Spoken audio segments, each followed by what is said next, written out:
November 2022. And I will call to order at this time a meeting of the Madison Elementary School District 162 e-learning special hearing, I should say, on the e-learning program. Will the secretary please call the roll? Mr. Bean, Present. Mrs. Gordon, Mrs. McCray, Dr. Leatherwood, Present. Here. Mr. Johnson, Here. Mrs. Hutchinson, Present. Mr. Murphy. Present. Is there any person here who wishes to comment regarding the proposed e-learning program? Mr. President, if we could, I'd like to ask Dr. Tomich if he would give a report for the benefit of the board and those who are gathered here today on e-learning. Thank you, Dr. Davis. Dr. Tomich? Good evening. Good evening, evening. school board, and good evening, Dr. Davis. Thank you for this opportunity. I'm going to begin right away by stating that our goal is to get this e-learning plan approved this evening. Main reason why is we want to minimize any kind of off school days during the school year, so there's no kind of interruptions at all. And then also making sure that the students have a learning process that they continue to experience on a daily and weekly basis. So that's why we would like to have that approved.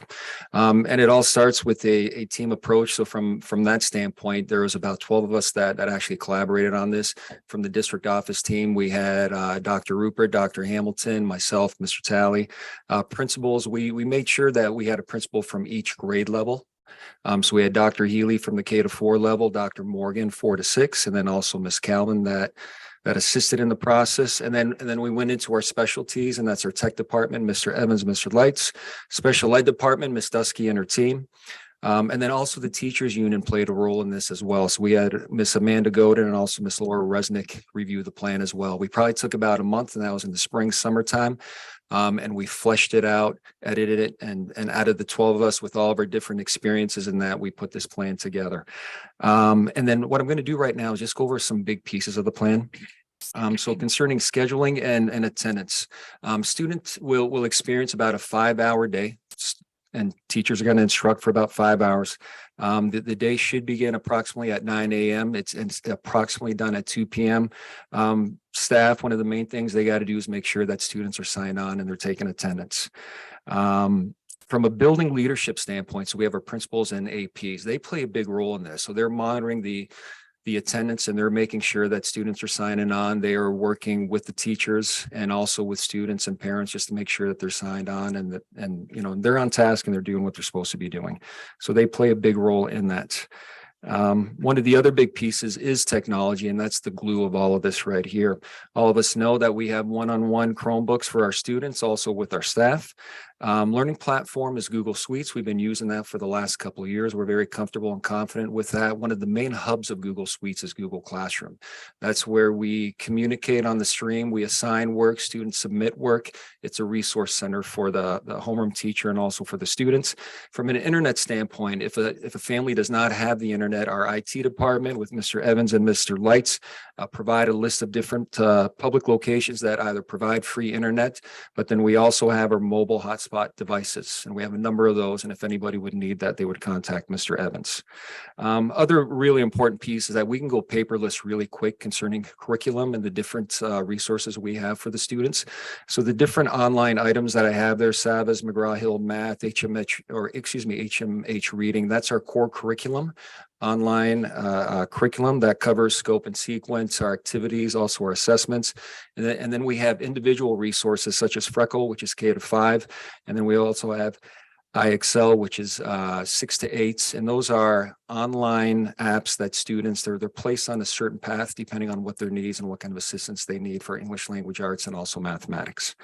So we have that. Concerning academic engagement, so it's done almost like in a 3-tier way for our staff. So it's taking attendance, making sure students are online, student activity, making sure that they are producing something during that 5 hours. Staff are monitoring that, providing feedback, instruction, and then also what they're submitting as well.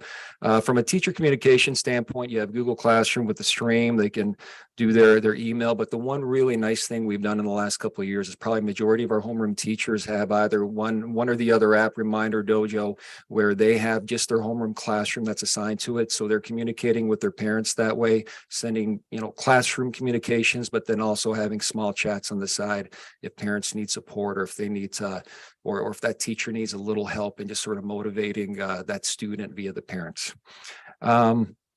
Concerning building leadership, once again, this is another key role principals and APs play during this time as well. They will go on to the Google Classroom, monitor what's going on, and they give direct support to grade level teams, content teams, specific teachers as well. So it definitely is a team support.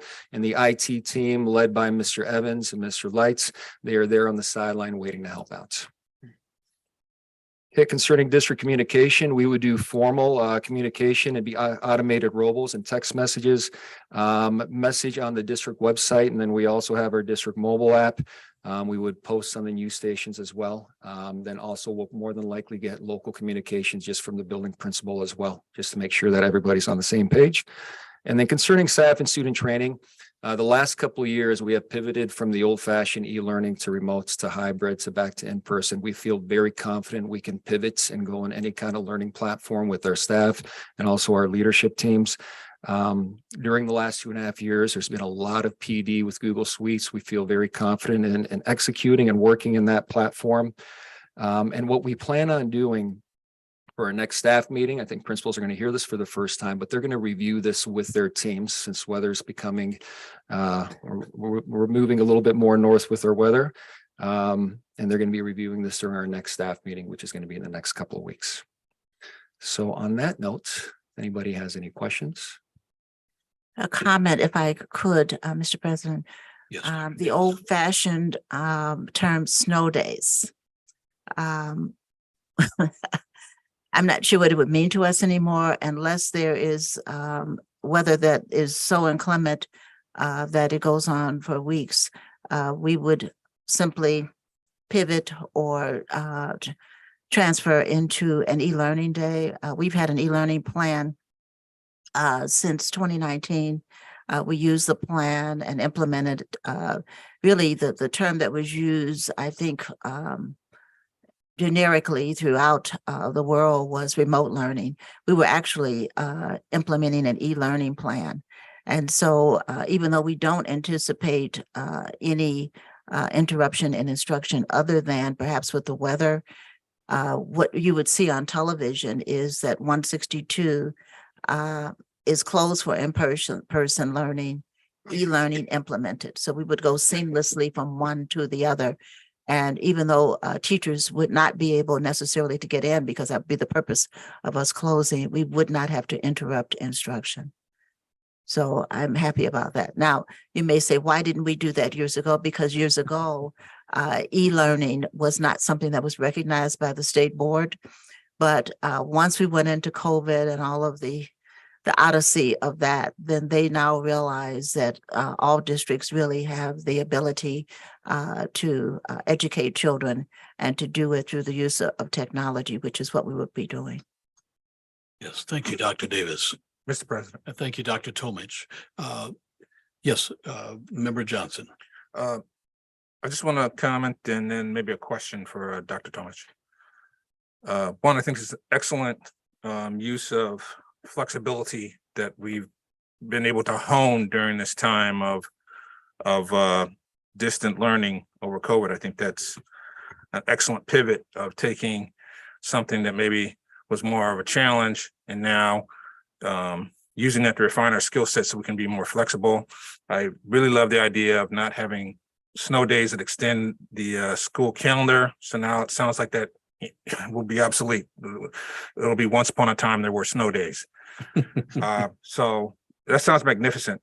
What I want to ask about though is to what extent we are going to test or what are the steps to establish at each school year, maintain throughout, and maybe even test that we're able to do the fluxing, because it would seem like the days when they come will be non-scheduled and then we'll just execute them right away. And so we would need to be prepared, at all times to be able to do that the children always bring it home at the end of the day and they're always ready, therefore, in the next morning to find out, hey, you got to stay home and use your laptop.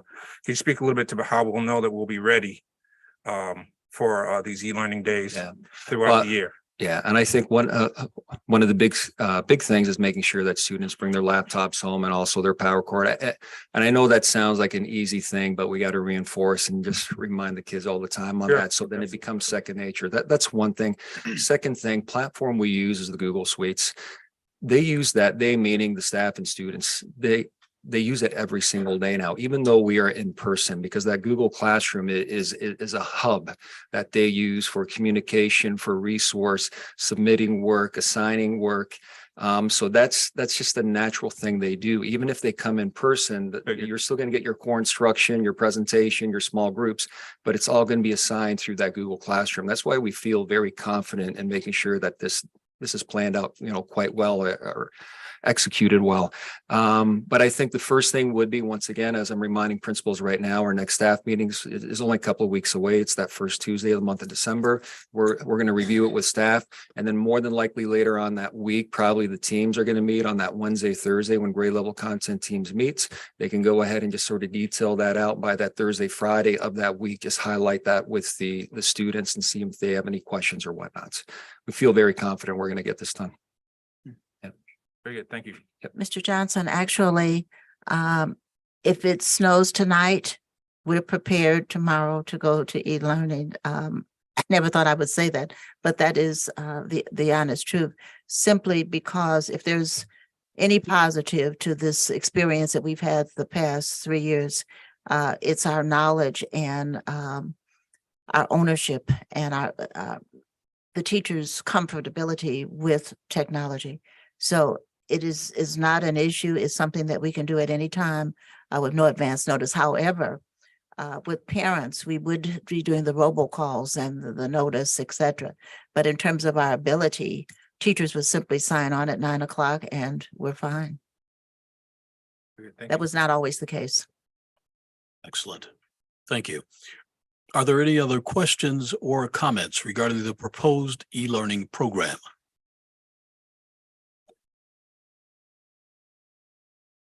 Hearing none, I note that the matter of the proposed e-learning program is on the agenda for tonight's meeting for approval by the board. I declare this public hearing to be closed. And now for the meeting of the regularly scheduled District 162 board meeting. Will the secretary please call the roll? Mr. Murphy, Present. Mrs. Hutchinson, Present. Mr. Johnson, Here. Dr. Leatherwood, Present. Mrs. McCray, Mr. Bean. Present. Thank you. Dr. Davis, communications and announcements as well as schedules. Thank you, Mr. President. You're welcome. We're on the verge of our parent-teacher conferences, and all parent-teacher conferences, unless there's a special request, will be held in person. And so I will talk about that a little more during my report. But November 21st and 22nd, 12:30 to 8 o'clock on the 21st, 8 a.m. to 2 p.m. On the 22nd. Then, of course, we break for Thanksgiving that Wednesday. There is no school Wednesday, Thursday, and Friday. On November 28th, the mid-quarter progress reports. And then we go into our holiday schedules. And I think I will save that until the end. There is one COVID vaccination clinic prior to our break, and that's on December 14th. Upon request and by appointment only, we continue to do testing, but at this point, flu and our boosters are occupying most of our time. And so we are grateful still, as always, for Dr. Watson as he continues to be with us. But to bring to the board's attention, remember 3 years ago, Dr. Richard Watson came to 162 to make sure that all of us had our flu shots.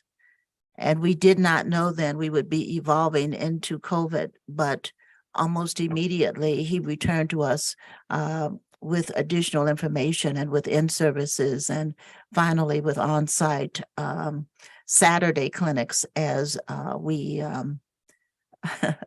874 children and adults were given vaccinations here in this building. I think that's magnificent. So our thanks to him. And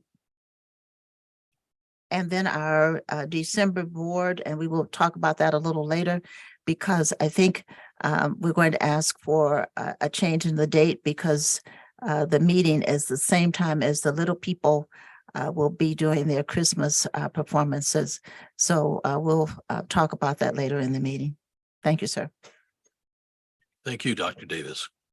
At this time, we'll have an audience to visitors pertaining to agenda items only, whereby any member of the audience may come before the board, who will be your audience, and hear your comment regarding any item on the agenda. Is there one? Okay. There being none, we'll move on to the consent agenda, the approval of the consent agenda. Is there a motion? Mr. President, Yes, Dr. Leatherwood. move to approve the consent agenda dated November 15th, 2022, and every item contained therein. We have a motion and a second. Any discussion?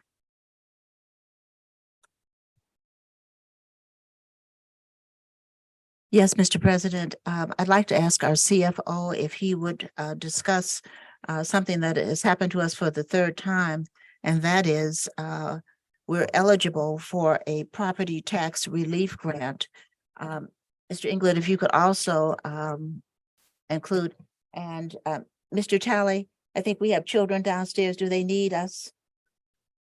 I can hear them. I think they need some attention. But we're going to ask for the board's permission to apply for the grant. But Mr. England knows that we're eligible, but I believe this is the third grant. This is, yes. Good evening, board members. Good As evening. Dr. Davis mentioned, this is the third year that District 162 has been approved for, I shouldn't say approved, is eligible to apply for the property tax relief grant. What I can tell you, and the reason I almost said approved, is because there's $50 million set aside. There is a ranking order that they give to districts. District 162 is number 16 on that list. And based on the dollars allocated to the 15 districts above it, District 162 will definitely receive that grant again, assuming the board chooses to apply for it. So essentially the way the property tax relief grant works, just as the other two have worked, is that the state of Illinois will provide the district a permanent increase in general state aid, or what we now call evidence-based funding, of $2.1 million in exchange for the board, after it approves its levy, abating or reducing its levy by $2.2 million for the next 2 years. And so it's a chance for the residents of the district, the taxpayers of the district, to see some property tax relief in exchange for the state bringing more money into the school district. As we talked about over the years, one of the things when you compare Illinois to many other states is that what you see is that school funding is primarily provided by property taxpayers.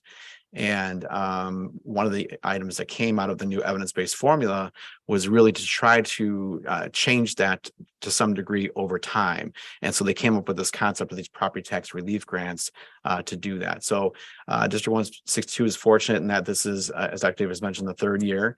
The district received the grant last year and then again in 2019 as well. So that is on the consent agenda tonight. That requires board approval to apply for the grant.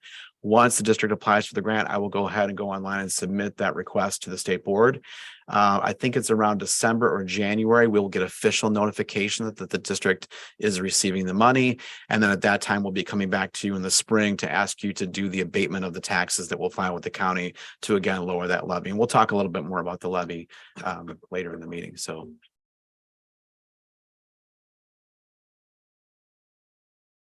Thank you, Mr. England. Is there further discussion regarding the consent agenda? Okay, we have a motion, we have a second, and we've had discussion. Secretary, please call the roll. Mr. Bean, Aye. Mrs. McCray, Dr. Leatherwood, Aye. Mr. Johnson, Aye. Mrs. Hutchinson. Aye. Mr. Murphy. Aye. Moving right along to the superintendent's report, Dr. Davis. Thank you, Mr. President. You're welcome. I'd like to begin my report with a thank you, and a thank you to New Faith Baptist Church and their pastor, Dr. Felder. I thank you also to Victory Apostolic, Pastor Singleton. We had an extremely tragic accident where 4 of our young people were in a car together 2 weeks ago. They had an accident about 2.5 blocks or so from here. 2 of them were thrown from the car and killed instantly. One was in intensive care for some time, and then one just had minor injuries.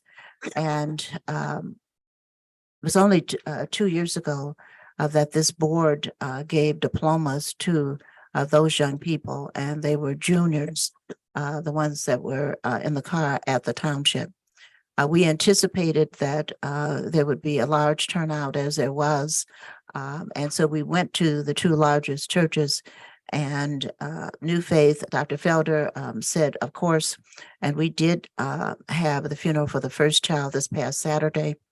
And this Thursday, there is a wake at 10 o'clock, and the funeral is at 11 at Victory. I want to thank them. First of all, both of them said the same thing. Of course, it is our duty.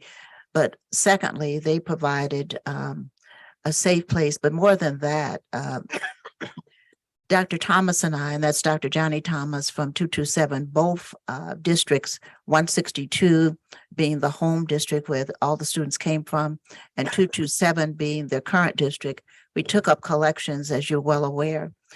We were able to totally pay for all of the expenses for the first funeral, primarily because a New Faith did not charge us for use of the facilities, and we're grateful for that.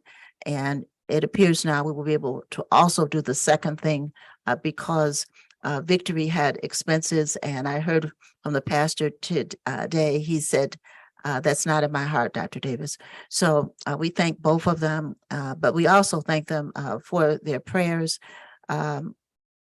With both sets of parents, the ministry at both churches have been engaging with them as we have been engaging with the other children. They were coming from a party, and children who go to school in this building were at the party. And so therefore, our social workers and psychologists did have to work with them in terms of how they were feeling and their acceptance. But the parents, it's devastating. And I just feel that we were surrounded with such care as we are now with Victory, as they reach out to us every day to say, we're here for you, and we're grateful. So I just wanted to say publicly, thank you. Segueing into our COVID numbers, and this is kind of a change. This is a change. If you look at our last COVID test cycle, we had 18 students and 3 staff members with COVID. But what is new to us is this RSV that we've been hearing so much about on television. And we have 17 students, and the number continues to grow. Now, difference between RSV and COVID, as you're well aware, we can test for COVID. And I would say, according to the statistics, we're about 98% valid in terms of our test results. We cannot test for RSV. So what you're looking at when you look at this number, first of all, is our younger children that's been affected and continue to be affected. And it seems to spread rapidly among them. But the only way that this is detected and a determination is made as to what it is that they have to go to a doctor, that determination is made there. We've had only 17 students, but 2 staff members. The 2 staff members have a combination of RSV and COVID, and they were hospitalized. And so that's something new in our environment. But the question would be, how are we looking at this? Well, it's a triple threat, but it spreads in the same way as a cold or the flu. If you cough, if you sneeze, droplets in the air, etc. So it's very similar to a cold, except The RSV is affecting the lungs of primarily our younger students. We had students at the Arcadia and at the Richton. And at the Richton, we did lose an entire class of students that were home. Generally, they're home for 10 days, washing your hands, all those things that we know about, clean surfaces, doorknobs. So it's the prevention is similar to COVID. The symptoms are also similar to COVID. It just depends, but decrease in appetite, coughing, sneezing, fever, wheezing, etc. And so it's very similar, but it's different in the way COVID does not always affect your lungs. This seems to be settling in the lungs of the young people, and they have to have breathing treatments. And so we're monitoring that, but the issue for us is there is no test that we can give at the school level to determine whether or not a child has RSV. This is something that has to be done in the doctor's office. A request that came up from a group of parents at one of our schools, and it had to do with mask. And I realize that everyone is tired of the mask. I am too. But the request was that I do a survey, and I said to the parents that asked me, I am not prepared to do a parent survey. I want to do a teacher survey because we've already lost 4 of our teachers who have felt that they're too exposed. And I want to see how the teachers feel if they're in the classroom and they're teaching unmasked and with students that are unmasked. And so you know that I do not do surveys without the permission of the board. So I'm bringing this to your attention. I do think if nothing else, it will give information back to the board as to how the teachers feel about this. And so therefore, I'd like some discussion if possible on issuing a survey so that we would have the information about what our teachers are thinking in terms of continuing to wear a mask. I realize, and it's a problem for some people, that we're isolated, that we continue to wear a mask. Being isolated doesn't really bother me, but I do think this information about how our teachers feel would be something that would be important for us to ascertain. And so is there discussion? Well, Mr. President, Yes, Ms. McCray. I think it's important for the teachers to be surveyed. I think their opinion is 100% needed. They are in the classroom every day. They're with the students every day. And I think how they feel about the mask is very important. So for the survey. Thank you, Member McCray.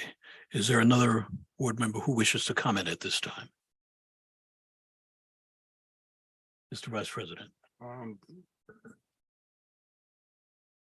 In as much as I appreciate the attitudes and the views of the teachers, I think that the superintendent overall has to make the decision as to what she feels is in the best interest of the students and faculty.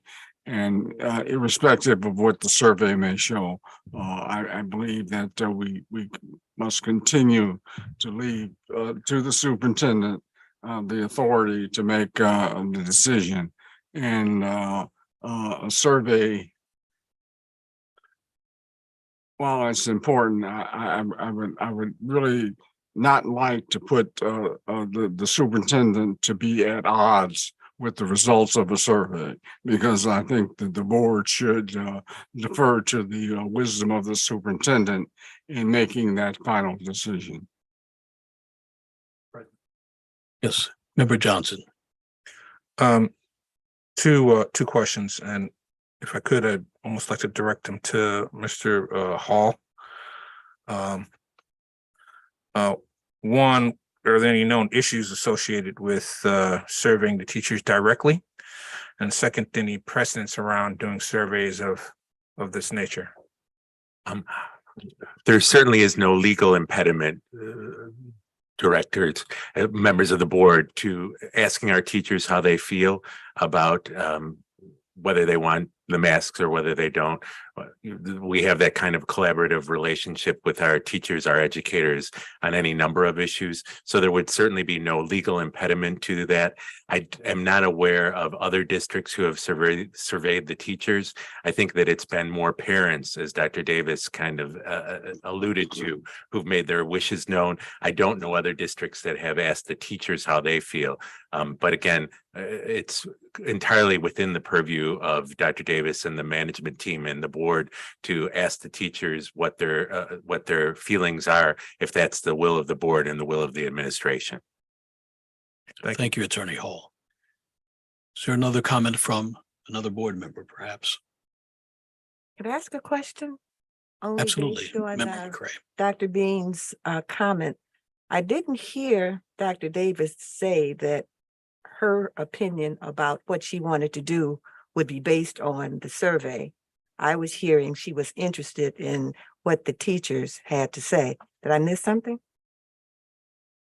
No, ma'am. What I'd like to do, number one, I think we need that information. I respect everything our parents and community have to say, and I understand that masking has always been controversial. However, we are not the ones that are in a closed classroom teaching every day. Our teachers are. I think that their opinion would give us an insight into the classroom and also to how they feel. And I respect that. So I think I would like to bring it back at the next board meeting, let you know what this is, and then we can discuss it further. But they are the ones in the classroom, and they're the ones I think that should have a right to express their opinions. But Thank I you. would like to go public with it, and I would certainly share it with the board at our next board meeting. Thank you, Dr. Davis, and my colleagues here on the board. I will also add that we are a district who has been data-driven, and this certainly is in line with that. So, Dr. Davis, we look forward to your report. All right. Thank you, sir. You're welcome. Can I ask one more question? Sorry. Yes, Were the two teachers that were involved or were with the RSV, were their presence or schools correlated with students within that same school? Or were they separate? Were these two Let me teachers ask somewhere Mrs. else? Dusky if she's present. She's not present. Mrs. Goodley, please, if you come up, tell us where the two teachers were. I think one is a social worker, I believe. Mhm. Good evening. Good evening. good evening. Good evening. At least one of those staff members is in no way associated because she's with the older students. So for whatever reason, I also am aware that in adults, any immunocompromised or pre-existing respiratory issues may lend yourself to a higher rate of infection as well. So one of the staff members I'm well aware of, she is not in contact with that core group or that age of students. The other staff, I'm not sure. Mrs. Dusky is She coming can. right in and she'll tell us, the question, Mrs. Dusky, is about the two staff members, where they are. And I think further, whether or not they were in contact, if we know, with students that had the RSV. The no, actually, the one is a Huth employee, and she has both flu and RSV and has been hospitalized not once but twice. And she was Miss Calvin. Where's Miss Calvin? She called us, and let us know that she was being hospitalized. She got a release for the 15th, which was today, but she was re-hospitalized before she was able to exit. The other one was a janitor at, I think Richton, where all the little kids were. So there was quite a few cases at the Richton. So, which is where we expect it because they're, that's the age group that typically gets it. What surprised us were the number of cases at Sauk had 5 cases. I think Indiana wasn't too bad. I'm sorry, I don't have my notes in front of me, but most of the cases were between Arcadia, Matheson, and Richton, which is what the expectation was. Mhm. Thank you. Okay. Thank you, Mrs. Dusky. Okay. Parent teaching conferences, we mentioned that. open house, as you know, during open house, we gave parents the option of attending on Zoom and attending in person. We were 12% on Zoom. Everybody else came to the building. And there were no issues. Parents want to be in the building, and because parent conferences are done one family at a time, one child at a time, we're very comfortable with that, as are the teachers who have rendered their opinion. And so therefore, we'll proceed with our parent conferences on November 21st and November 22nd. Only parents who specifically ask the principal to do a Zoom, because we do have some people who have illnesses, et cetera, would be on Zoom. Everyone else would be in person. And I think that's a positive thing in terms of communication. I can't believe it, but we're coming up to the Christmas schedule. And this is the first time since 2019, yes, that we have been back in person. And so you may see a number of concerts, and the reason that you see that is because we're not looking at packing the house. We're looking still at a facility that houses 1,200 students, but we want to bring some joy, some energy, the Christmas spirit. What you do not see is a district performance, because the only way we bring 400 students together and their parents is that we do something that we categorically do not want to do. But we rented Governor State. We'll be practicing. We have Governor State for 2 weeks. Our maintenance team has begun to decorate already. And what we really want, it's been an unusual 2.5 years. There's been some stress. I hope that all of the board members will attend the Christmas celebrations and enjoy simply the smiles of the children. They're practicing already. As you know, the younger ones start very early. We're particularly, you don't see one listed on here because the Richton Square does not travel well. And so we don't want to remove them. And I will give you the date, the 3 and 4 year olds, because sometimes, Mrs. McGuire, it's very difficult for us to get together and do anything with them without the tears. But we have a secret weapon, and that's called a high school choir. So the high school choir goes, and it doesn't matter. They will continue to sing, and they will sing softly and gently and remind the 3 and 4 year olds that they do remember the words to Jingle Bell, and they do remember all the other things. So we started doing that just before COVID. We're going to continue, but we will give you that date when they think that they're ready. Probably it's the most well-attended event that we have. I love the sweetness and the light. And the last time we were able to do this, the board was very kind. You brought them little pajamas and that kind of thing. If anyone believes in Santa Claus, it's over there at the Richton Square. And Mr. President, that concludes my report, and I certainly will answer any questions. Thank you, Dr. Davis. Are there any questions for the superintendent? There being none, Dr. Davis, is there any legislation? No, sir. We just finished with the election. I suspect that we'll see some legislation sometime. We have the veto session that will be Yes. coming up very soon. Yes, thank you. Moving right along to new business. I believe we have something with regard to the property tax levy. Is there such a motion? Mr. President, Yes, Mr. Vice President. move to approve the 2022 proposed tentative property tax levy. Second. We have a motion and a second. Any discussion? Mr. Englert. Yes, good evening again, board members. Good evening. It's levy time again, and this evening you are being asked to approve the tentative 2022 tax levy. When the board meets again in December, the board will be asked to approve the final 2022 tax levy. So we're going to talk first a little bit about the process of the tax levy and then about the numbers specifically. So Mr. Lights is going to assist me in moving this along. So the first step in the process is really taxing bodies making the request, because a levy is simply a request to the county as to what the levy should be or what the taxes should be on a resident for District 162. So what the district is doing this evening is really solidifying what that request is going to be. So there's several pieces that make up the levy. So there's the bond levy, which is essentially the levy to residents for the payment of bonds. That is not something that's part of this levy that we're talking about here. That's done at the time that bonds are issued. The second is something that was new last year, and that's called a recapture levy. So from time to time, there are refunds that are issued back to taxpayers for certificates of error, things that the errors that the county has made, for example, maybe changes in protests that folks have made of their property tax valuation, et cetera.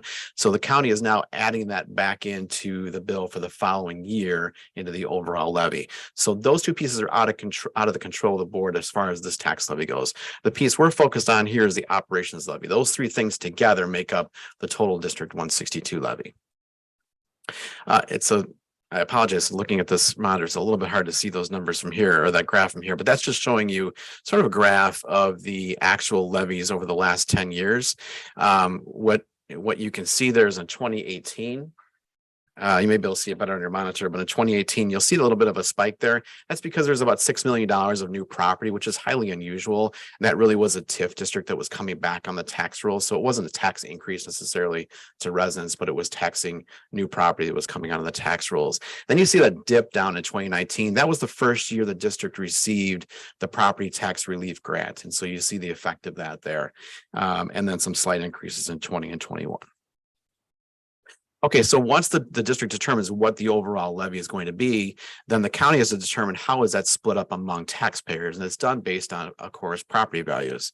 So the county assessor goes through and determines what the property values are for each resident, each taxpayer and business. And in Cook County, and only in Cook County, the county is divided into three parts: the city of Chicago, the south suburbs, and the northern suburbs. And each of those areas is reassessed every 3 years. So this year in 2022, it was the northern suburbs' turn to be reassessed. 2023 will return back here to the south suburban area. So once those assessments are made, the state of Illinois then comes in and looks at all the counties, because assessors tend to do things different from county to county, and they equalize all those numbers to make them statewide, make them consistent. And that's called the equalized assessed valuation. You hear me refer to EAV a lot, and that's really what that is.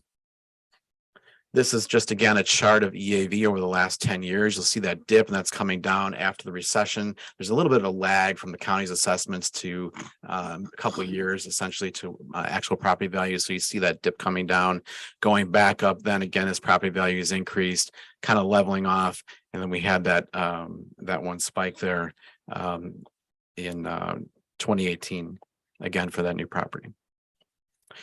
Okay, at that point, then the clerk then goes and limits the levy. Mr. Lights, if you can move on to the next thing. And we talked about tax caps a lot here before. The property tax extension limitation law, or the tax cap law, essentially says that any taxing body cannot, or at least in Cook County, cannot increase taxes more than 5%, or the increase in inflation, also referred to as CPI, whichever is less. So since its inception, CPI, or the rate of inflation, has never exceeded 5% up until this year. So Mr. Lights, so actually this past year was 7% for December 2021. So 5% will be the cap, or the max that the taxes can be increased. And so again, to give you a chart, this is going all the way back to 1994 when tax caps are first put into place. And you can see that line going across that 5%, and you can see that big spike. So it is capped, of course, at that 5%, does not go all the way to 7% in terms of increases that are allowed for taxes. And the last part is the county determines the tax rate. And the next slide, Mr. Lights, tax bills are sent out. We're talking about the 2022 levy tonight, but just as an aside, we talked a lot about the 21 levy being delayed. Those taxes were made available. I'm talking about the 2021 levy now. Taxes were made available online to residents today. Our understanding is it's supposed to end up in mailboxes on December 1st. With a due date of December 30th. That's what we're being told as of this morning. So just as an aside, that's where the 21 levy is. We would normally expect that the first half of property taxes would go out in February with a due date of March 1st. And then usually in the fall, typically around August is what the normal schedule is. Okay, so let's talk about the 2022 levy specifically. The way it is designed is to provide the district with the same amount of money from the 2021 levy, plus that increase in inflation, and allow for taxing any new property that was built within the district during 2022. So the tentative operating levy is about 25.9 million, which is a 4.8% increase over the 2021 levy, not including those property tax abatements. So we talked a little bit ago about the property tax relief grant. And so this is the second consecutive year. So assuming the district receives the grant, and there is no reason the district would not, I'm 100% sure that the district will, then the board will then be filing an abatement for that $2.2 million for the new grant, but also another $1.9 million abatement related to last year's grant. Because remember, you have to abate 2 years in a row. So there's about $4 million actually in taxes being abated for 2022. So when you put that together, if you, taking a look at this chart comparing 2021 to 2022, if you go through all of those things, the initial taxes, the abatement, what we expect the recapture levy to be, all of that, you'll see that it's actually projected to be a decrease in taxes for the District 162 taxpayers. So said another way, on average, we're expecting taxpayers in 162 to see a 2.8% decrease in the amount of taxes paid to District 162 next year in 2023 for the 2022 levy. Just some important dates to remember. Tonight, again, the board's considering the tentative levy. In December of 2022, we'll come back. The board will adopt the final levy. We will immediately file that final levy with the county. March 1st is when we expect first half property tax bills to be due, unless we hear something differently. I'll certainly update you if I do. March 21st, the board will then consider the property tax abatements for the property tax relief grants. And then the county will send out final levy information to us over the summer. And then in the fall, taxpayers will see their second half tax levy bills for the 2022 tax year. So that gives you kind of an overview of those timelines. Be happy to take any questions with regard to the process, the numbers, or anything related to the tax levy process. Are there any questions from my colleagues here on the board? There being none, we have a motion, we have a second, we've had discussion. Secretary, please call the roll. Mr. Bean. Aye. Mrs. McCray. Aye. Dr. Leatherwood. Aye. Mr. Johnson. Mrs. Hutchinson. Aye. Mr. Murphy. Aye. Next up, I believe we have a motion regarding the working cash fund of the district. Is there such a motion? Mr. President, Yes, Dr. Leatherwood. move to approve the resolution abating the working cash fund of the district. Second. We have a motion and a second. Any discussion?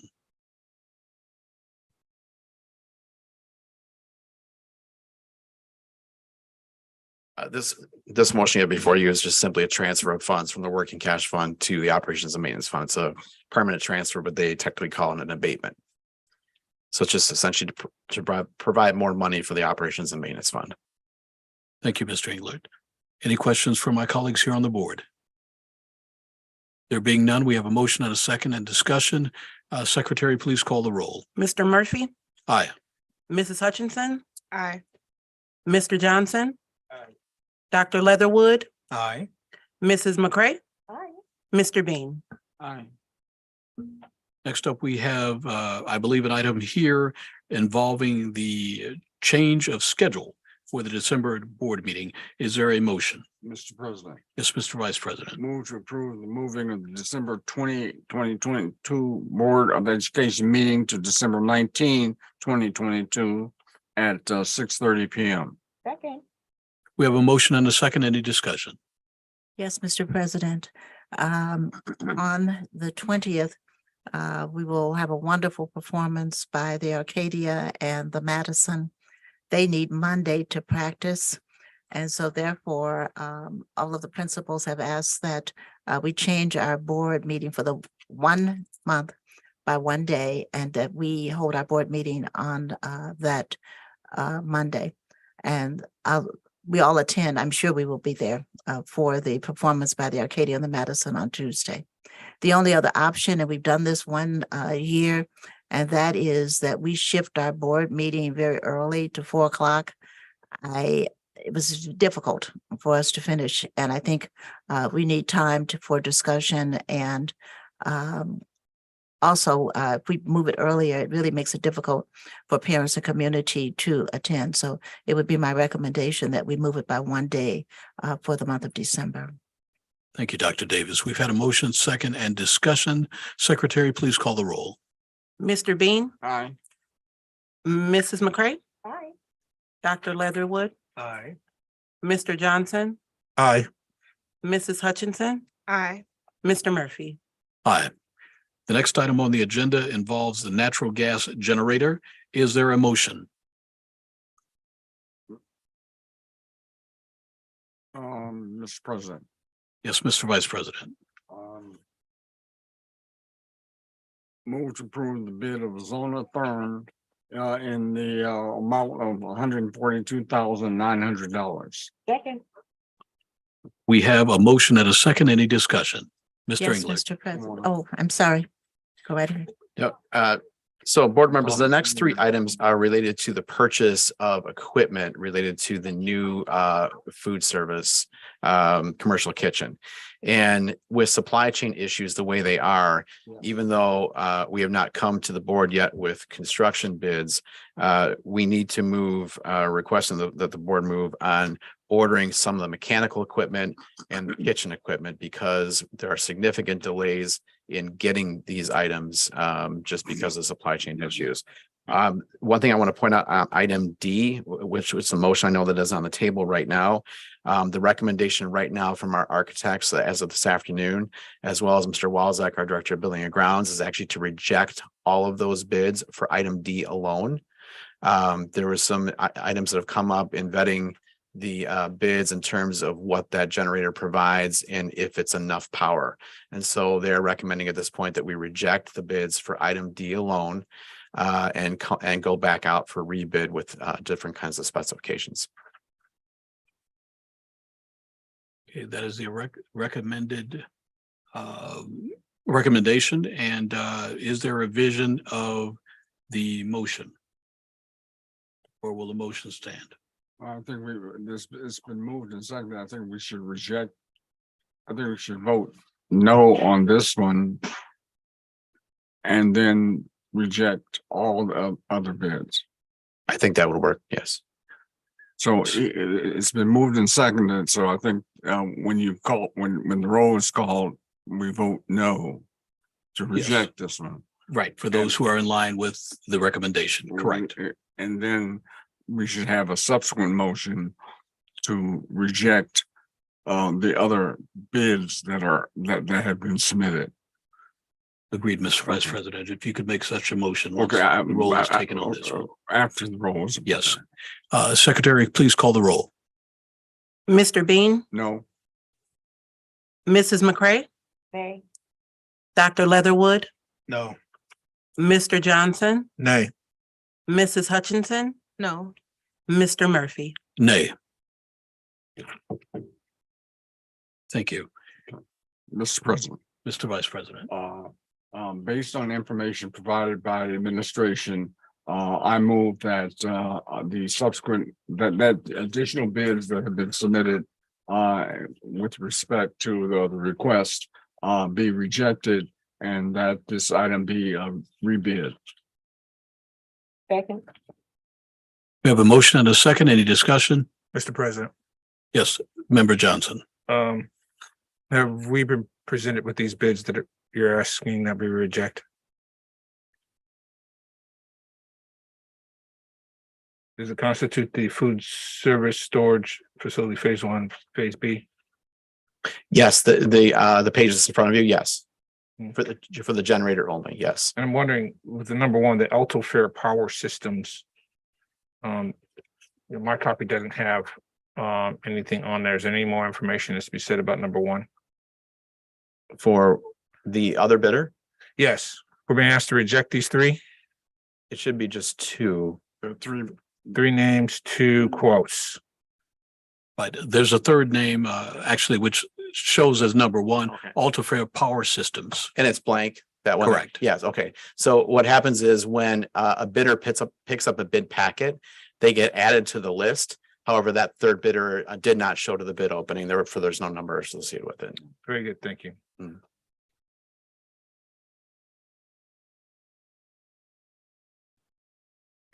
Moving along to the next item. You have a motion, Oh, Mr. President? we do have, oh, that's right. This is the second one. Will the secretary please call the roll? Mr. Bean, Aye. Mrs. McCray, Aye. Dr. Leatherwood, Aye. Mr. Johnson, Aye. Mrs. Hutchinson. Aye. Mr. Murphy. Aye. Now we're moving right along to item E. And this item is with regard to mechanical equipment. So is there a motion? Mr. President, Yes, Dr. Leatherwood. move to approve the bid to Windy City Representatives in the amount of $299,500.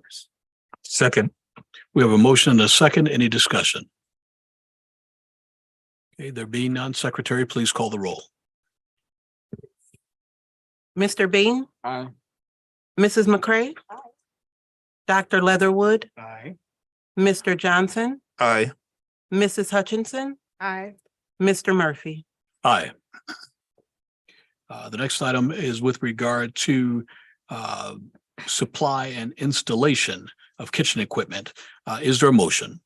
Mr. President, Yes, Member Hutchins. move to approve the bid to Windy City Representatives in the amount of $299,500. We have a motion and a second. Any discussion? Mr. President, Yes, Member Johnson. I would ask if our member would withdraw their motion and reconsider F as the motion to bring forward. Okay. Okay, Mr. President, Yes, move to approve the You would have bid. to withdraw your motion. I withdraw the motion to move to approve the bid to Windy City Representatives in the amount of $299,500. And I move to approve the bid to Trimark USA in the amount of $962,590.31. Second. okay. We have a motion and a second.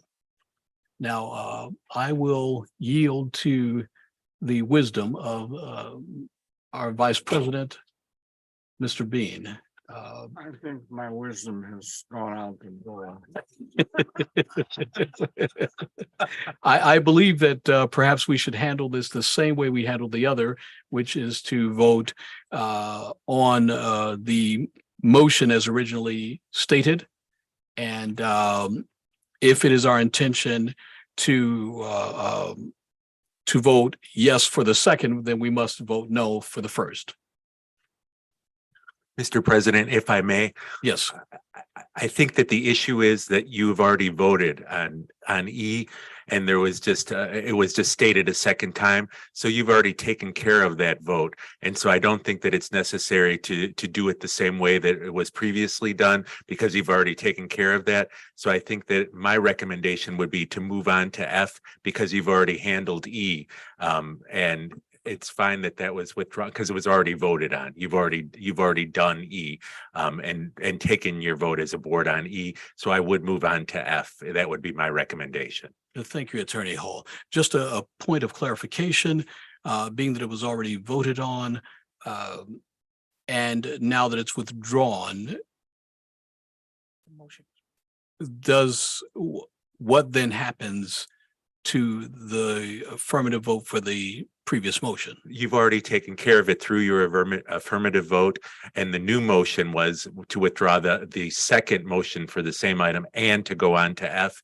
And I think if the board votes affirmatively on that accomplishes what you wish to do. You've already voted on E. We don't need to deal with that again. Yes. And now move on to F. That would be my recommendation. Thank you, Attorney Hall. I knew there were people in the room much smarter than myself. So we now have a motion and a second. Is there any discussion? There being none, Secretary, please call the roll. Mr. Murphy, Aye. Mrs. Hutchinson, Aye. Mr. Johnson, Aye. Dr. Leatherwood, Aye. Mrs. McCray, Mr. Bean. Aye. Thank you. We move now to old business. Is there old business? No, Mr. President. Okay. And is there a member of the board who wishes to bring forth any old business? There being none, we'll move to board member issues and reports. Is there one? Okay. There being none, we'll move along to our audience to visitors pertaining to any item, whether it be on the agenda or not. So if there's a member of the audience who wishes to step forward before the board and present your concern, please do so now or forever hold your peace.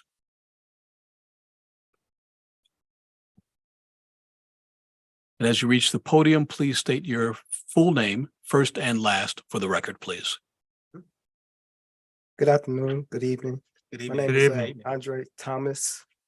And I wanted to speak to the board tonight concerning a couple of issues that's been going on with my son's education at Indiana school. I moved out here to Matson about 3 years ago from Inglewood, and my son started going to the school. Last year, Mr. Howard was the principal there. Had no issues besides him acclimating himself to the new school. Kid stuff, little stuff like that, picking with other kids picking with him. But anytime the school called me, I'm always gonna come right there immediately. Last year, I'm gonna get to this year before I go back to last year. This year we have new principals there, Miss Usona, Miss King. I developed a good relationship with both of them. The first issue I had, Miss Usona, I believe it was, called me and said, a kid, my son's computer had sucked my DICK on it. My son took the computer and gave it to the teacher. And my son's explanation was a kid had did that. Another kid took his computer and done that. The kid said he just put suck my, and my son put the DICK. Now, I know you guys understand the wisdom of Solomon, you know what I mean? So who do you believe? You use the wisdom of Solomon and split the baby. The mother gonna say, no, yo, you just go ahead and keep the baby.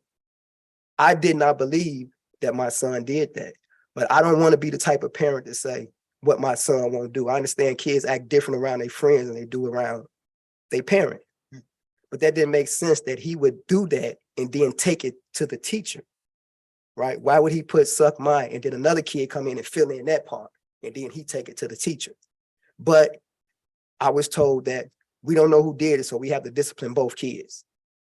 I didn't agree with that, but okay, because I don't want to be the type of parent to be like, don't do that to my son or come up and get the teachers a hard time. I understand teachers have a hard time. I used to work in a school. I do violence prevention right now.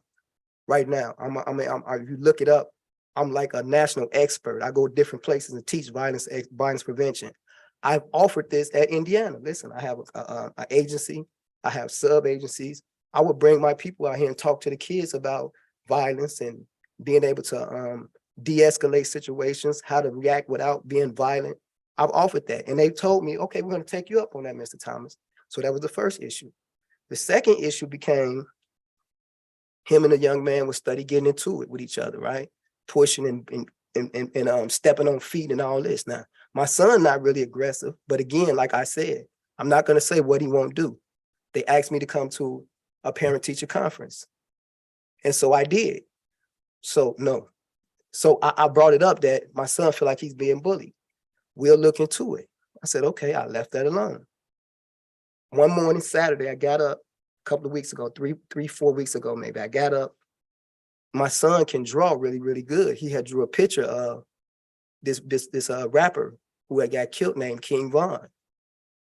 So by me being into violence prevention, I study the culture of how these young men killing each other and stuff like that. So maybe he's seen me watching, YouTube or something. But also he at school, these kids talk about stuff like that. So he drew the picture. Me understanding what it is, I said, listen, that's a good picture, but that's a bad person. I don't want you drawing pictures of him, right? Draw a picture of Superman or something like that. He said, okay. That Monday, I get a call from Ms. Usona. Mr. Thomas, we have a problem. I said, what is it? Your son was researching on a school computer how to make a Glock. My reaction exactly, because that's not Yes. really my son. But Yes. again, I'm not going to say what my son don't do, because number one, my son, Robert, knows he's not supposed to use a computer except for school purposes. Excuse me. He knows that he's not supposed to use it for except school purposes. So I told her I would take care of it. I would talk to Robert. And as a matter of fact, she said, well, you have to come and get him because we have to suspend him for a day. We got a zero policy about guns. I said, I understand. I'll come and get him. So what I asked her was, can I ask you a question though? I'm sorry. She said, yeah. I said, what's your policy against bullying?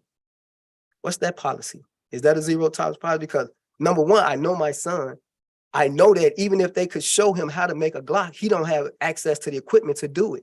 But in my mind, I'm thinking that he's an artist. He probably wanted to just see the picture. But I didn't say nothing. I went and got him because he did break the rule. You're not supposed to do that, and you know that. I went and got him. When I get there, Ms. Usona has his computer. On his computer, I'm gonna give you the whole thing, the good and the bad. On his computer is the picture that I told him, don't do that. That's a good picture, but a bad person. Immediately in front of Ms. Usona and Ms. King, I tell him, what did I tell you about that picture? He put his head down. I want them to know that I'm raising him not to be like this. And if you have any problems with him, I'm gonna be the first one running. Every time they call me and say, Robert ain't doing his work, he giving a teacher a hard time, he doing this, he doing, before we get off the phone, I'm pulling up in front of Indiana School.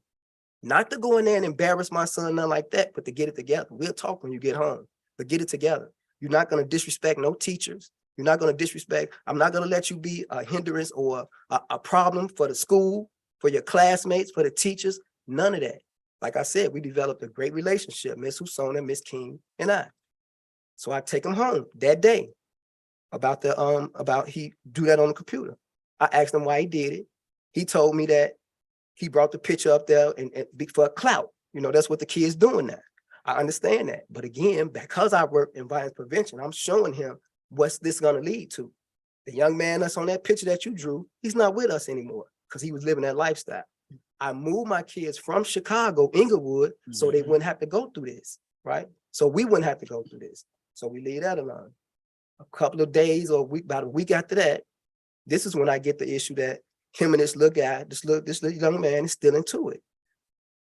He messing with him on the bus when they get ready to go to school. He messing with him in the school. So they tell me we're gonna have a parent-teacher conference. I said, okay. So we had a parent-teacher conference. We get there. I'm there. The young man's grandmother's there. Now, when my son tell me that he's being bullied at the bus stop, he got to be at the bus stop at 6:55 in the morning. I get up and come to the bus stop with him. He say, when they come, once they see you standing there, they're not gonna come down here. And just like he said, they come around the corner. I'm standing there because I want to talk to the adult. The lady stopped in the middle of the block and just stand there. Now I remember this young man. He didn't go to Indiana last year. He went to Arcadia. Me and adults in my community stand on the block with our kids. This little guy would come around the corner with his grandmother. She would hand him her phone. He'd sit on the ground. I don't care how cold it is. He'd sit on the ground and play with his phone until the bus comes. They never would speak. If you speak to them, they don't speak. So when we was in the parent-teacher conference, the young man never said one word. He never said nothing. The grandmother is being defensive of him, saying that Robert was coming around the corner. When she come out the door, Robert was already there, like they was friends. Robert was saying we never was friends. I was friends with somebody else. And that's so now he mad at me because I'm his friend. Again, that's kid stuff. All I want to know is it gonna stop? We don't want to keep coming back up here, going back and forth. And I'm thinking her as an adult and me being an adult, and I know I've got Robert, I'm hoping she has her grandson. She tell me, well, if there's any problems, you can talk to me. You should have said something to me. I said, because you're a woman and I'm a man, and I didn't want you to feel intimidated about me walking up on you talking about some kid stuff. So I understand that we got a parent-teacher conference. We're gonna let the school deal with it, right? So when we leave, I'm confident that this is over with now, right? About a week or two later, I get a call. I'm at work. It's Miss King. She tells me that Robert had an incident and with a kid, and the kid took it upon himself to take his Chromebook and hit Robert in the head with it, right? So when he hit Robert in the head with it, I'm still talking to Miss King, I think it was, and she haven't said nothing about it. She haven't put Robert on the phone or nothing. I said, so is Robert okay? Well, he's a little upset because, he was hit with a Chromebook, but we're going to take care of that, because that's not tolerated, and phone calls have been made, and we're going to take care of that. So I let her talk. I say, so when you get through with these phone calls, I said, is some type of discipline going to be, suspension or something going to fall? Well, we can't talk to you about a suspension or about the discipline of another child, I said, okay. Because in my mind, I'm just knowing that when I get home, my son going to tell me they suspended the little guy, right? So when I get home, I ask him what happened. Now, remember, he's into it with a student, and the student took it upon himself to hit my son in the head with a computer. They send this letter home to me saying that your son received the injury to the head. We informed you of this injury today. At that time, your child had no problems. However, you should watch out for any of the following symptoms: severe headache, excessive drowsiness, awake the child at least once during the night, nausea and vomiting, double vision, blurred vision or pupils of different sizes, loss of muscle coordinators such as falling down, walking strangely or staggering, and unusual behavior such as being confused, breathing irregularly or being dizzy, convulsions, bleeding or discharge from the ear.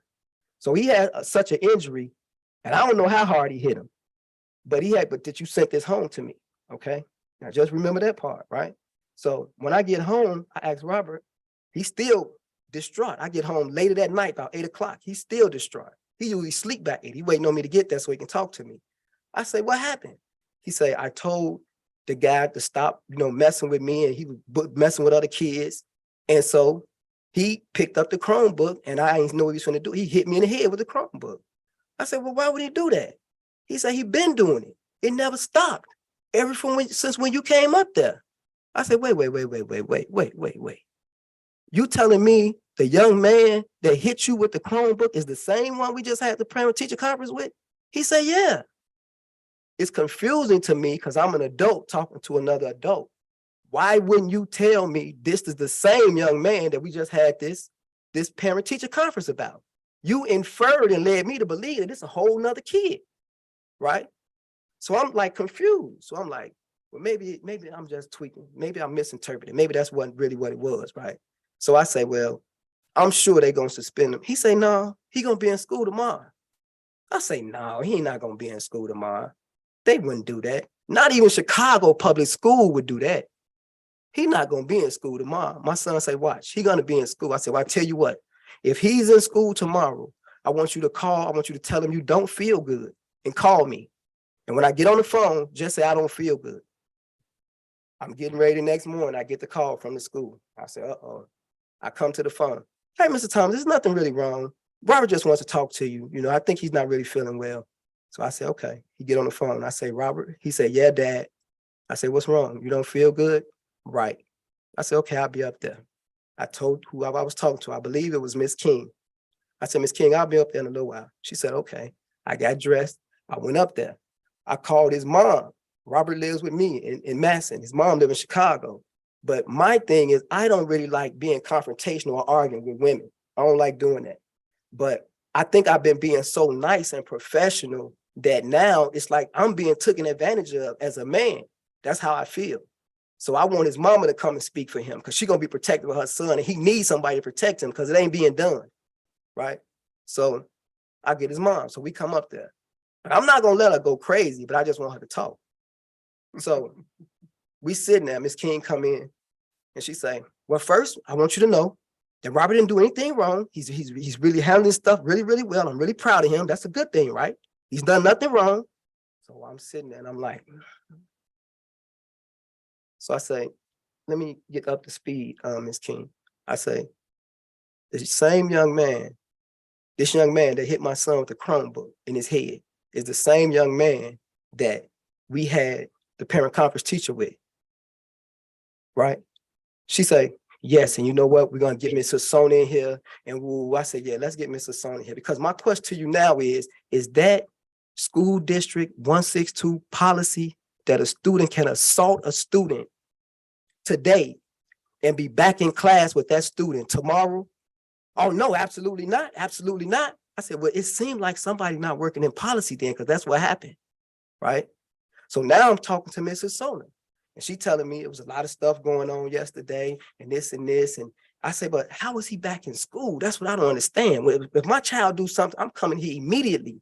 And then we're going to take care of it immediately, like parents. I don't expect him to be in school the next day if he assaulted somebody, right? Like I said, not even Chicago public school to do that. She say, well, I'm going to be honest with you. We reached out to the parent and nobody responded. I said, that's even more troubling. He assaulted my son yesterday and his parent don't even know, and he back in school today, right? I said, as a matter of fact, Robert, how did he in school and you in school? Was y'all on the bus together? He said, yeah, we rode the bus together. I said, wait a minute. How did you get home yesterday? Was he on the bus with you yesterday? Yeah, he was on the bus with me yesterday. So he assaulted my son with a Chromebook, hit him in the head with a Chromebook. They separated him and then put him on the bus and sent him home together. I'm just trying to make it make sense. Because at the end of the day, I've been nothing but a neighbor to the school. I even expressed to Ms. King when we had the meeting with the grandmother, Ms. King, I work with kids. I work with violent adults. It's something not right there. She said, yeah, I know, I agree. I agree. I said, okay, so let me ask you a question, Ms. King and Ms. Usona. I say, should I take Robert out of school? Because they're not telling me every time I ask a question about what's going to happen. Well, we can't be transparent with you about that. And I think that when it comes to my son's safety, you should be fully transparent with me. That's what I think. We can't keep saying, well, we can't talk about what's going on because you want me to just trust that everything's going to be all right. But I can't do that. I don't have that luxury, right? And I'm steady waiting for somebody to tell me what's the plan to keeping my son safe. I say, so do I have to take him out of school until y'all resolve this? She said, well, I don't think you have to, but that's up to you. I said, yeah, because he don't feel safe coming here. And I honestly don't feel safe sending him here. See, because nobody was fully transparent with me, I let him get on the bus and come to school thinking that the boy wasn't going to be on the bus. Had I known, I wouldn't have put my child in that position, right? But that come from not being fully transparent. So if my son would have got hurt on that bus, it would have been my fault. Not really, but my fault, because I never would have let him get on that bus like that where somebody just hit him in the head. That don't make sense. I'm sure no parent would either, right? So, but I'm still trying to give them the benefit of the doubt, and let's work this out. Let's be adults and be reasonable about this, right? So I think what happened is next, we supposed to have a meeting with the boy's mother, not his grandmother, but his mother, right? Last Friday, not this past, but the Friday before that. So I called off work and I get up there at 10 o'clock. I get to the door, Miss King come out and say, and his mother leave and come all the way from Chicago. We get to the door. Oh, the mother couldn't get off work. She not coming, right? I still don't trip. I say, listen, I understand. Let's try to set up a Zoom meeting or something. Let's just make sure. And I'm study saying this too. And I'm sure if they'll be honest, they'll tell you that I'm study saying this. I did say, if we can't get along, I want my son separated. That's all I said. That's a reasonable request, I think. I said, but I'm not just worried about my son. He posed a threat to other kids.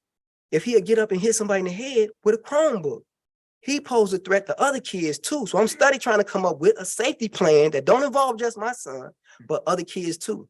Well, we're going to get him the resource that he need. I'm with that. Whatever resources he need, I'm with that. I'm not against the kid. He may do need special help. I understand that. I have a special needs daughter. Ms. Goodley will take, she helped me get my daughter enrolled in classes in a school where Indiana wouldn't take her. My daughter haven't had one incident, and she's special needs, not one incident. She thriving, she loves school, right? But let's move on. So that was Friday, right? So now the next school day, Monday, I get a call from Miss Usona. This the kicker. Mr. Thomas, we're definitely gonna be separating Robert and this little child. We're gonna be separating them. I said, okay, what happened now? This child took it upon himself to use a Chrome school issue District 162 computer and sent an email to my son in class telling him, I'm gonna shot your dome ass. Ebonics, I'm gonna shoot your ass, right? Threatened my son to shoot him. She asked me, can you come get Robert? It's 1:45. They get out of school at 2:05. Can you come get Robert? I'm at work in Chicago. I can't come, I had to get my neighbor. I said, I can't make it out there to get Robert. So my question is, why do Robert have to come get picked up? He didn't do nothing wrong. Why can't Robert go home on the bus and let somebody come pick up that child, right? But me, I got to take care of mine. So I asked my neighbor, can you please go get my son from school? Because I'm in Chicago. I can't get there in time, right? My neighbor went and picked my son up, right? We're going to separate them. And so we're going to do this and we're going to do that because, you know, we don't tolerate that. Number one, Chromebook. That ain't what you're supposed to use a Chromebook for, the email. That's bullying. That's all in the handbook, you know? Okay, then you threaten them, talking about you going to shoot them. Kids now make these type of threats, they do it. So now my thing is this, have anything been done? From my recollection, and I may be wrong, but I remember last year a student brought a gun to school at Indiana. I know this because I was off work that day and I happened to go pick up my son. My son come out looking crazy. Mr. Howard out look, he usually comes speak to me. He ain't saying nothing. I'm like, what's going on? My son like, something happened in school today. I don't know what. They made us get in the closets and all this. And I'm like, what? So by me doing this work, I'm knowing what's going on, but I'm upset because ain't nobody said nothing to me. The phone call came later, the phone call where they tell you what happened in school today. We had to shut the school down. They said that the student came to the school with a gun and told another student. The student told the teacher, and the teacher, law enforcement, and everything was called. They said they went to the house and they searched to make sure there was no guns there and no ammunition. I thought that was appropriate, right? I do this work. So now my question is steady being, what steps are we going to take to ensure my son is safe? Yes. Do we know that this boy don't have the capability of following through with that threat? I've already said I don't think he's all the way there. He sit behind my son on the bus. So should we wait until he go get a gun out the house or 22 or whatever and shoot my son in the back of the head because he don't understand consequences? He a kid, right? Everybody talking to me, nobody ain't telling me what we're gonna do to make my son safe. In fact, every time something happens, it's like my son is the problem, right? So now it done got all the way to the superintendent's office. I'm talking to Mr. Talley.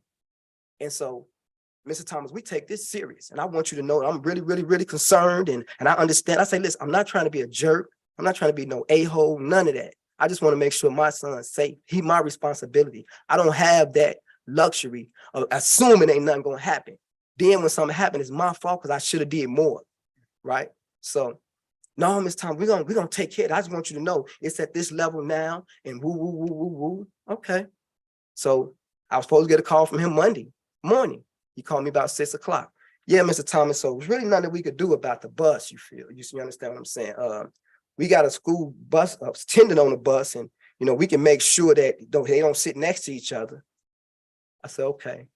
And you know, as far as us being transparent, I know how you feel, but you know, we just can't be transparent with you about everything, you know. Same way how we wouldn't tell anybody about Robert, we can't talk about this child's discipline either, you know. I said, okay. And lastly, so they moved Robert. That's what they did. Instead of moving the young man that's causing the problem, you uprooted Robert and moved Robert to another class. When I asked Ms. Hosanna about it, well, I think he's adjusted well, and I think that's a better class, and I think he really likes it. And I say, well, maybe that's what he's saying to you, but he's coming home questioning me, Dad, why they move me? I ain't do nothing, right? And see, the reason why this means so much to me is because I understand that this is affecting his cognitive as he's growing up. So now he gonna grow up thinking like, even when he do right, he wrong. I don't want him to grow up thinking that every time the school call, I come put my foot in his butt proverbially. But then when something happened to him, all I do is listen to the principal. You see what I'm saying? So I have to support him too in a situation like this. Lastly, yesterday I'm at work. I get a call. Mr. Thomas, yes, I'm sitting in the principal's office with Robert right now. And now remember, Robert in a whole nother class, right? Oh, that's what Mr. Talley asked me, told me, said, so you said if somebody had to move, you would rather your son not be the one that moved. I said, I don't understand why he was moved in the first place. He was comfortable in that class. He wasn't causing problems in that class. Why was he moved, right? So I guess we're supposed to be taking steps, you know, to satisfy me to get him moved back to his class. Still with no plan about is he going to be safe or not, though. But so today, yesterday I get the call from Miss Usona. She informs me that Robert was in the lunchroom and a kid was bullying another kid, and Robert defended the kid, and the kid hit Robert. And so Robert just pushed the kid off on me when he told the teacher. And so Robert, and she told me, and I'm gonna be honest with you, I told Robert, she telling me this, I'm an adult speaking to an adult. I'm embarrassed. I'm embarrassed to be making this phone call. Embarrassed. Because I told Robert, me and your dad have just been doing too much to just keep you out of trouble. So you're embarrassed that he stood up for a child. By the way, according to Robert, because I wasn't there, according to Robert, this kid is special needs, and this kid was bullying on him. In full transparency, as I said earlier, Robert got a special needs sister, right? So of course it would hurt him, or it would hit him differently to see a special kid being picked on. But what did he do that was wrong? I was even told, well, I'm not going to take it like, I'm not going to do nothing to him because he didn't hit, he just pushed him off of him. So I guess that was self-defense. So now my concern is my child being targeted now? Like, can he still go to Indiana? Is it going to be a problem? I'm going to get called every day because Robert the problem? Because everything happening to him? Like I said, if my son was the problem, every time they called me, I was Johnny on the spot. Every time. But if he's not wrong, he's not wrong. I don't see he was wrong right there. And I'm trying to figure out, why are you embarrassed to make this phone call to me? Like I don't, you know, at this point, I'm really, really concerned. I'm really, really contemplating moving my son out of Indiana because I'm scared it's going to keep happening and it's affecting him growing up. You know, how can he learn and thrive in an environment like that? He don't know which way to turn. But whether it's the students, the teachers. And then I'm looking at, he told me that she hollered at him and told him, you supposed to just came and told an adult, told somebody. So now you want to turn my son, who already having problems, to a snitch. Then all the students gonna really want to beat him up. And I already see he ain't got no protection when somebody's trying to beat him up, right? So I'm asking the board, like what should I do? Because this can't be happening for real. Like I can't believe he didn't have these type of problems in Chicago. Yes. Mr. Thomas, first of all, I want to say thank you for bringing that series of incidents that you've enumerated to the board's attention. We too are very concerned now that we've had an opportunity to hear from you. I see out of my peripheral that Dr. Davis has been taking copious notes while you were speaking.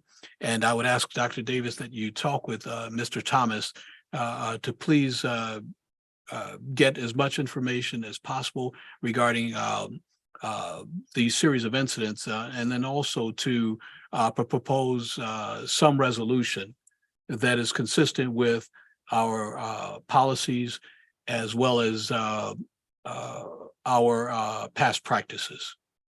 Mr. Thomas, I agree that there needs to be a safety plan. What would you give me, please, 24 hours to find out everything that happened? And I will get back to you personally. I am a little disturbed, and so I want to think this through, but I also want to talk with the administration, see what has been done, and then talk personally with you, but there does need to be a safety plan. You should be able to work peacefully and understand that your son is not only going to be educated, but to be safe.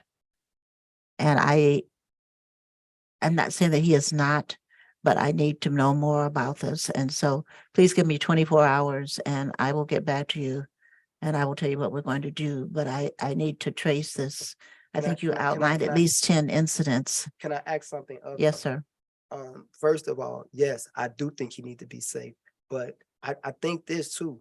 And I would love to have a conversation with you guys about some of your policies and things of that nature. Cause I've noticed in the book, I brought the book, I've been studying the book.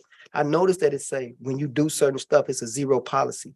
But like, okay, so what's the, I know we don't want to be punitive to kids, Correct. but at what point, when it get to that level of seriousness, do we say this is an absolute, no, we can't do this? Like, so then when do we start saying that, I understand we can't be fully transparent and those type of things, but I'm not at the sure what same that time, means, what but- I want to say is this, can you do this? Because you're kind of like saying what they've been saying. Well, let me do this and then I'll get back to you. I think any plan that's about my son's security should be with me.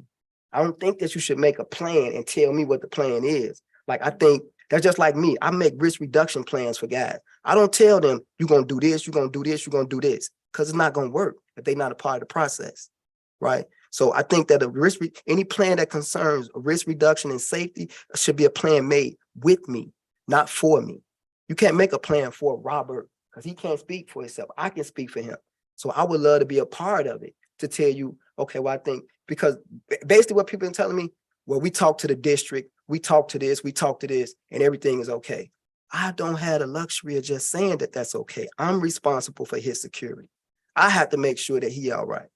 So I'm I just asking, can I guarantee be you a part that of the any conversation? plan that is developed, you will absolutely be a part of it. Appreciate that. Thank you. Yes, and thank you too, Mr. Thomas, for Thank the you. work that you're doing with regard to violence prevention. Perhaps everyone in this room has heard about stories coming out of Inglewood, and we do know that there is a great need in Inglewood as well as other parts of the city, particularly since COVID, for violence prevention. So thank you for the work that you're doing. Yes, sir. Thank you for listening to my concerns. Thank you, Mr. You're Thomas. welcome. Nice. At this point, there is no more business before the board. So we now